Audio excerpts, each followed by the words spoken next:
Morning! Ayan. Ipapakita ko sa inyo kung ano yung ginagawa ko sa trabaho. Trabaho ko araw-araw. Ito yung nagpalaba.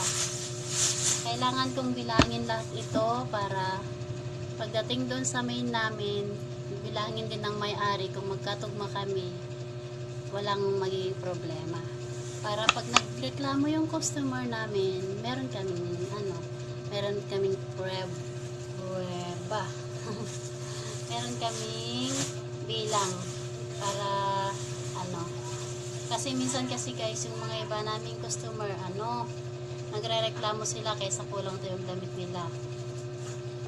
Kaya kailangan namin bilangin ito para magtugma yung bilang ko at saka yung pagpunta sa sa main namin, kailangan magtugma yung bilang namin guys.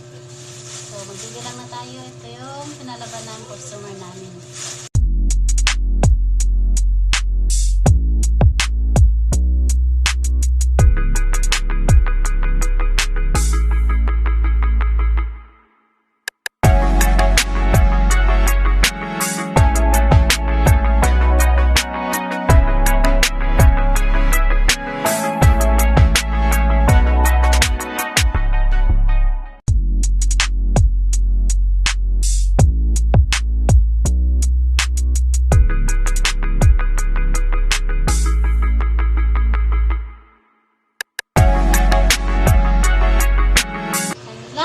Not the least, 48 pieces guys. 48.